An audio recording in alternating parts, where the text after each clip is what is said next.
O assunto é delicado, mas realmente precisamos falar dele. Dados do Mapa da Violência, organizado pelo Ministério da Saúde, mostram que o número de suicídios entre crianças e adolescentes de 10 a 14 anos aumentou 40%. Segundo especialistas, antes mesmo desta faixa etária, a partir dos 8 anos, a pessoa já entende suas emoções, compreende a morte e pode tentar o suicídio. O mais impressionante é que o suicídio é a quarta maior causa de morte de jovens entre 15 e 29 anos. Para falar sobre isso, o Opinião Livre de hoje conversa mais uma vez com a psicanalista doutora Aline Heck Padilha Abrantes.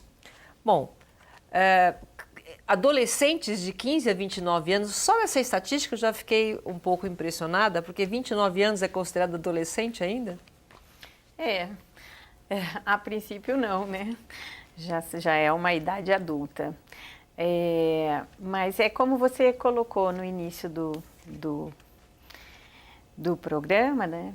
Da sua fala, é um assunto delicado, né? E confesso que é um desafio, né, muito grande vir aqui falar de um tema que é tão delicado e triste, né? Que exige muito cuidado mesmo, né? Para poder falar, porque não podemos esquecer que cada caso é um caso, né? Que é muito singular de cada pessoa, né? Mas a ideia aqui, né, de topar falar sobre essa temática é para que a gente possa levantar alguns pontos e refletir, né? Sim. E principalmente o que você colocou, falar a respeito, né? Agora, por que as pessoas cometem suicídio, Aline? Então, vamos abrir essa reflexão aí, né? Se a gente pensar, o homem, né, ele subverte, né, o instinto de sobrevivência que os animais têm, né? Ele é o único, daria para se dizer, o animal racional, né, que subverte esse instinto de sobrevivência, né? Porque o homem tira a própria vida. Os animais não fazem isso, né? Aí já traz algo que é da ordem da subjetividade, né? Que diferencia mais um ponto, né? Além da cultura, da linguagem, todas essas questões que também estão aí articuladas na subjetividade, né? O fato de que o homem tira a própria vida, né? Também marca uma diferença.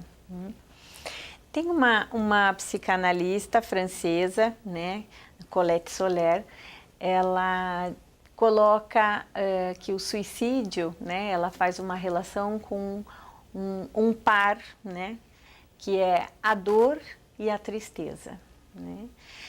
Se a gente pensar em relação à dor, né, nós podemos dizer que o homem, né, ele tem é condição humana a dor. A dor faz parte da condição humana porque nós somos sujeitos que nos constituímos, né, a partir de uma falta, da falta fundamental, que é a dependência de outro, de ter outro para sobreviver, né? E aí já entra toda a questão de sermos atravessados pela linguagem, que marca também a falta, né?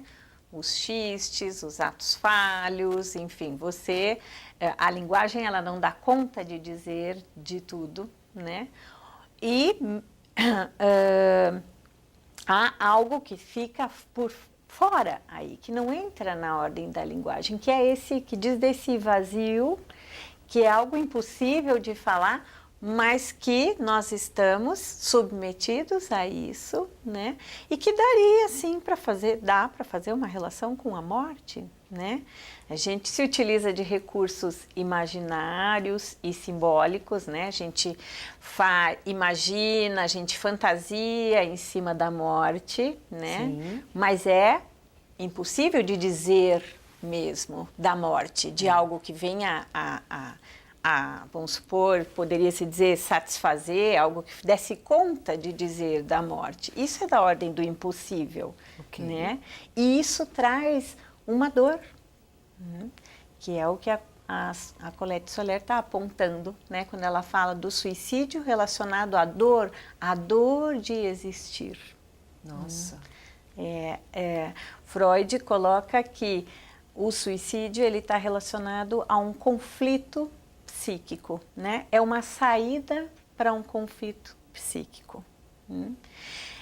O Lacan diz que coloca que o suicídio é um ato. E então, para a psicanálise, né, o suicídio ele é como uma resposta a esse impossível da existência. E que há a dor aí, né? Essa dor, né, para a psicanálise, ela é da ordem de uma satisfação, que é pela via do sofrimento. É uma dor que insuportável. É um gozo, né, que a gente coloca como gozo, que é pela via do sofrimento. O homem tem uma tendência ao sofrimento, né? Então, quando essa dor do existir se torna tão extrema, ou esse gozo, que é um sofrimento que se torna excessivo, o suicídio pode ser uma saída. Olha. Agora, quem é essa pessoa que decide morrer? É possível traçar um perfil? Qualquer pessoa pode, em algum momento da vida, né, cometer o suicídio. Ai, tem que ter uma tendência, não tem?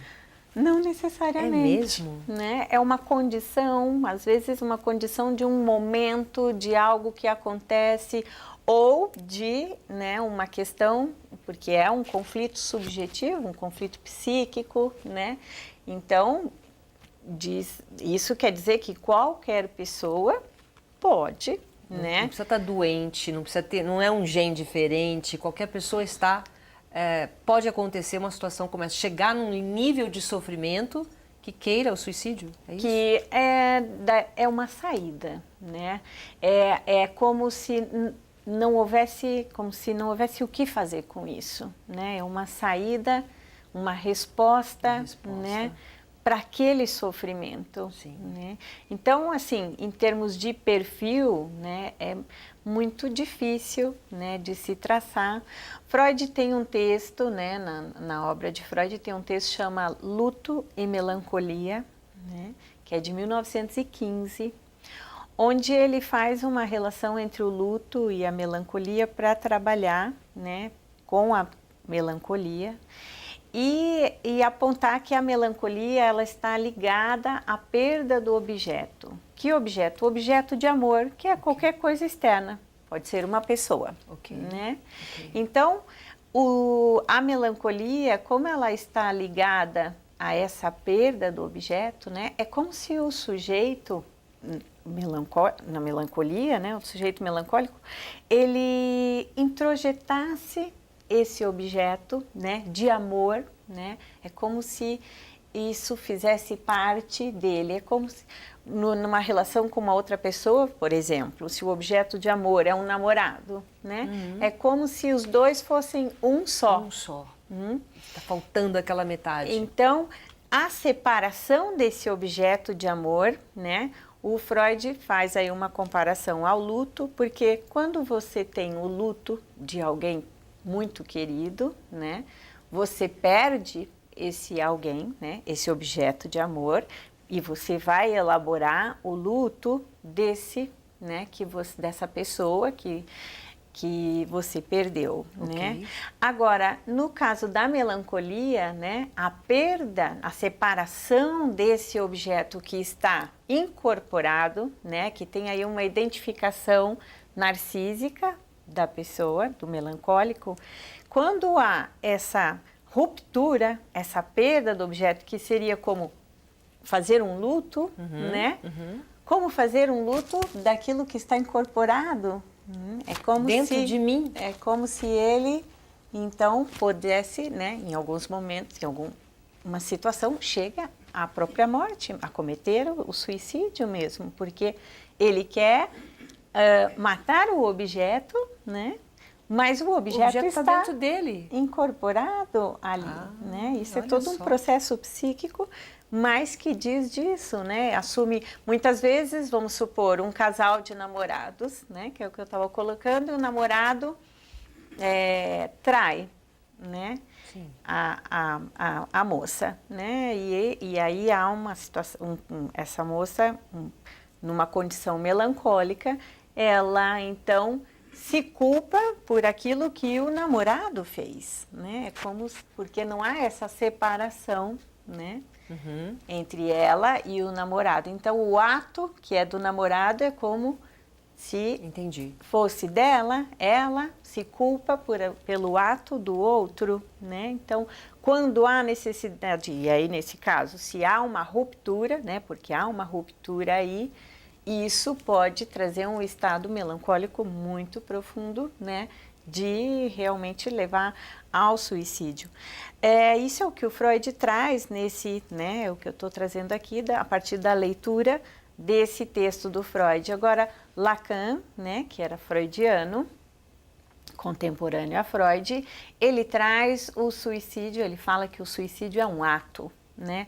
O que não significa uma ação, não é uma ação, mas é algo... Não é uma ação? Não. Eu acho uma ação até tão corajosa. Quando Lacan fala de ato, né, ele coloca como algo que numa temporalidade faz um corte entre um tempo anterior e um tempo posterior, Faz né? sentido, Esse corte é onde para além não haverá mais sentido. Porque aí, nesse ato, o sujeito, né, enquanto sujeito desejante, ele fica ofuscado. E para além disso, não haverá mais sentido. Por isso, Lacan coloca que o suicídio é um ato bem-sucedido. Porque encerra com o sentido aí, né? Não há essa continuidade, porque não há aí um sujeito desejante. Nossa, que análise profunda, é uma análise profunda. Agora, como ajudar uma pessoa que quer cometer o suicídio? A gente pode fazer um intervalo comercial? Vamos fazer o intervalo comercial e logo depois a gente vai falar sobre isso. Como é que a gente pode ajudar essa pessoa que chega nesse ponto, nessa dor de sofrimento que tira a própria vida? Um instante só, a gente já volta. Universidade Paulista Unip é a preferida do mercado de trabalho. 5 anos consecutivos, ranking universitário confirma. Unip é a universidade particular preferida dos que contratam em todo o Brasil. Unip, qualidade e empregabilidade realmente comprovadas. Nossa Opinião Livre de hoje está de volta, conversando mais uma vez com a psicanalista, doutora Aline Heck Padilha Abrantes. E o nosso tema é suicídio. Ela fez uma explicação, uma reflexão muito grande sobre esse tema delicado. E a pergunta é: como ajudar uma pessoa que quer cometer o suicídio? Quer dizer, ela avisa antes que ela quer cometer o suicídio? Essa pergunta sua até dá para fazer uma interpretação, né? Como ajudar uma pessoa que quer cometer o suicídio? A gente pode, para ajudar ela, empurrar ela, dar o veneno, porque ajudar alguém a cometer, dá para fazer essa interpretação, né? Mas pegando esse significante aí, ajudar, né? Isso implica que a pessoa que quer cometer, que comete, né? Ou que está aí com uma ideia suicida, que ela precisa de ajuda. Sim. Quando muitas vezes a pessoa que um suicida não quer ajuda. Ele não pede ajuda. Né? Em alguns casos sim, outros casos não. Né? Então, acho que um ponto aí importante para a gente pensar bom, o suicida, ele de certa forma, ele subverte a ordem. Né? Vamos supor, ele desafia a medicina, porque o trabalho do médico qual é? Salvar vidas, né? E de repente chega alguém lá no hospital que quer morrer, que tentou e não deu certo, enfim, fez uma tentativa e aquela tentativa não deu certo, mas é alguém que desafia o médico, né? Porque ele não quer viver. Ele não quer ajuda. Também desafia a igreja, né? Porque a igreja coloca, um dos 10 mandamentos é não matarás. E de certa forma também desafia o discurso que tem atualmente na sociedade, que é a sociedade, né? Um discurso capitalista que coloca a felicidade, né? Que coloca isso como quase que uma condição para se viver, né? É verdade. A felicidade. Se eu tenho sofrimento, eu não mereço viver. E a pessoa com sofrimento está desafiando essa lógica do discurso capitalista, né? Entendi. Porque como é que no meio de algo que quase que como se fosse uma condição você ser feliz para viver, né?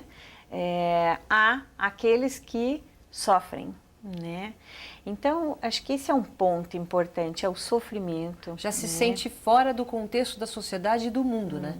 Se todo mundo está feliz e eu estou sofrendo, alguma coisa está errada. É respeitar o sofrimento, né? O que não significa dar a mão para ele e empurrá-lo do prédio, né? Mas respeitar o sofrimento, porque eu acho que eu poderia te falar do que não se deve fazer, né? Que é não reconhecer esse sofrimento e não respeitar. Como, por exemplo, daria para dizer o exemplo num hospital, né? Quando um suicida chega pela segunda, terceira vez e a equipe médica, né? Ou a enfermagem, enfim, quem atende ele fala, de novo você? Faça-me o favor, faça a coisa bem feita, né? Ai, então, isso é comum. Olha, que É comum, horror. né? Porque incomoda, né? Ter aquele, de certa forma, toca em questões, né? Das pessoas, são pessoas que estão lá, né? Que estão lá para salvar vidas, aquele que pela segunda, terceira vez está lá pelo mesmo motivo, né? E então há um desrespeito aí a esse sofrimento. Tem um sofrimento muito grande na pessoa que comete esse ato. O Aline, por que, entrando na parte dos jovens, por que será que o aumento, né, teve um aumento de suicídio importante, né, nos últimos tempos entre os jovens? Cada vez mais. Por quê?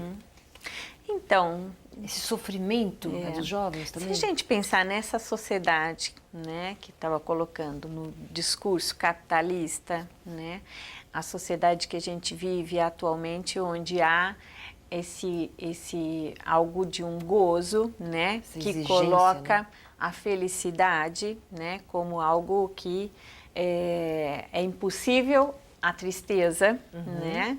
Então, se você está triste, você toma uma medicação, né? Sim. E imediatamente a sua tristeza precisa ser retirada, né? Você não pode passar por isso, né? Trabalhar isso, elaborar isso, enfim. De certa forma, né, nós estamos aí nessa sociedade e e as pessoas acabam se enlaçando nisso. Então, é como se para os jovens, isso é uma hipótese, né, que eu estou levantando aqui para a gente pensar, como é que fica para os jovens diante dessa demanda, né, de atender a essa demanda, né, é como algo que é uma devastação, né, porque você, então, a felicidade implica em você ser bem-sucedido, você passar na universidade, né, no vestibular numa universidade pública, você ter um bom emprego, um corpo, enfim, bacana, tudo, né? As redes sociais estão aí, só onde exibem coisas só legais, exibem coisas, né, que implica que é aquela imagem de felicidade. Então, o jovem, ele se coloca numa tentativa de responder essa demanda que é impossível. Aí passa de angústia para sofrimento. Exatamente, né? Quando se depara com isso, né, dessa impossibilidade, é como se então ele não fosse capaz, ele não está à altura, ele não vale, a vida perde sentido. Ai, que porque não é possível atender a essa demanda. Essa é uma hipótese, né? Outra que a gente pode levantar, que vai nessa mesma via, é o quanto os pais, né, a sociedade de uma forma geral tolera o sofrimento, né? Porque o sofrimento faz parte, as frustrações fazem parte.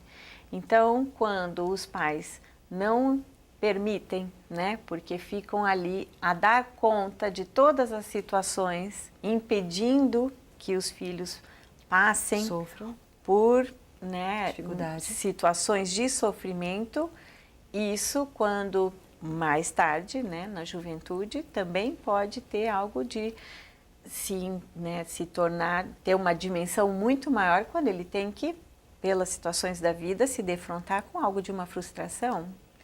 E se acostumando a isso, né? Quando tem... E aí o aprender, sofrimento né? é muito grande, né? Diante de uma frustração. E aí como é que ele vai lidar com essa questão, né? Que é da ordem do real também, que é aquilo que é impossível, que ele precisa passar por isso, né? Que diz da falta de cada um, de como que a gente lida com as faltas, né? Então, uma saída é também, né, tirar a vida diante disso. Eu fiquei impressionada com esses números, realmente. Agora, como identificar que o adolescente está com problemas ao ponto de tirar a sua própria vida? A gente como pai, o que tem que prestar atenção? Olha, sabe que existem alguns sites e estava escutando outro dia uma colega, uma psicanalista, a Soraya Carvalho, e ela faz parte de uma associação que chama Associação Brasileira de Estudos e Prevenção ao Suicídio. E lá existem links até com manuais, né, coisas que orientam, que são bem interessantes. Agora, o que eu poderia colocar aqui, né, é um ponto muito importante, é quando o jovem, quando há um rompimento com o laço social, né? Quando ele se fecha, né? E aí, tem que prestar atenção. E aí não há nenhum laço, nem mesmo via redes sociais, né? Que é um outro modo de laço com o outro, né? O que hoje se tem muito, né? Essas trocas e relações, enfim. É a criança o adolescente que se isola. Se né? isola totalmente. Não significa que todo adolescente que se isola totalmente vai se suicidar, mas significa que aí tem um sofrimento psíquico. E, tendo um sofrimento psíquico, pode, né, ser um risco o suicídio. E aí, uma pergunta assim, até mais direta em relação ao suicídio. Quais os motivos que as pessoas dão para ter essa vontade? E não me parece que seja algo da ordem de uma vontade. Uma pessoa que comete o suicídio é uma saída para um sofrimento. Não é algo da ordem não é um eu ali que diz estou com vontade, né, de me suicidar. Não é algo da ordem de um desejo, né? O próprio Lacan coloca, é um ato, e todo ato há um ofuscamento do sujeito do desejo, não há algo da ordem do desejo. O Freud dizia, né, a pulsão de morte, não desejo de morte. Então, é um gozo pela via da morte, né? Mas não se trata de uma vontade. Mas no caso, por exemplo, que a gente estava falando dos pais, né? Dessas crianças que às vezes se isolam, tal, que pode ser uma forma da gente prestar atenção. Como os pais devem agir? Como os pais devem agir quando ele tem um filho que está com algum desses sintomas que eles possam estar prestando atenção? O primeiro ponto é buscar uma ajuda profissional, né? E se conversar, se acolher, conversar, né? Eu acho que é importante que esse tabu que existe, né, em relação ao suicídio, à morte, né? né, A gente que não fala ele sobre isso seja com os filhos. Exatamente, que Não isso é? seja rompido, esse tabu, né, que ele possa ser trabalhado, né, porque É preciso se falar, sim. Tem que se falar? A gente tem que sentar, a gente tem que conversar e falar sobre isso? A morte faz parte da vida, né? São situações assim, por exemplo, quando morre alguém na família, né? E a criança, e há uma criança aí, por exemplo, isso é um exemplo assim básico, né, em relação a essa questão. E aí ninguém fala para aquela criança a respeito daquela tia que faleceu, acontece o enterro, o velório, e essa criança fica na casa de alguém, de uma amiguinha, né, com a intenção, né, me parece que a intenção aí é de preservar a criança desse sofrimento. Uhum. Quando o importante é que ela possa passar por isso, elaborar isso, né, a morte de alguém muito querido que ela perdeu, né? Quando você impede a criança de passar por isso, né, você está colocando muitos obstáculos também para que ela possa lidar com isso, com essas situações na vida dela. Então é importante deixar passar pelo processo. Agora, enquanto acompanhar ela, acompanhar, né, as passar reações. junto. Enquanto psicanalista, qual o trabalho diante do anúncio de alguém que diz que vai se matar? Só para a gente encerrar. O trabalho do psicanalista, né, é por um fio, né, assim, que o fio é a via da palavra, né, é acolher, né, acolher essa pessoa, que significa escutá-la, né, é um trabalho onde você vai tomar esse ato, né, do sujeito, esse ato do suicídio, né, quando não é bem sucedido, ou quando alguém, quando tem uma ideia e tá, enfim, mas acolher para que ele possa falar disso, né, para que ele possa também, falando disso, chegar a falar desse gozo em relação a isso, né, a isso o que o sujeito vai trazendo na fala dele e que vai se implicando naquilo que ele está trazendo. À medida que ele vai se implicando, ele vai poder pensar sobre esse gozo que reveste o ato, e aí o trabalho é na direção de que ele possa buscar outras formas de gozo que não seja o suicídio. Muito bem. Olha, muito obrigada. Obrigada mais uma vez pela sua presença. Um assunto delicado, difícil, né? Mas muito explicativo, uma reflexão muito bacana. Obrigada pela sua participação. Obrigada eu, Silvia. O nosso Opinião Livre de hoje fica por aqui. Obrigada pela sua companhia e até a próxima. Tchau.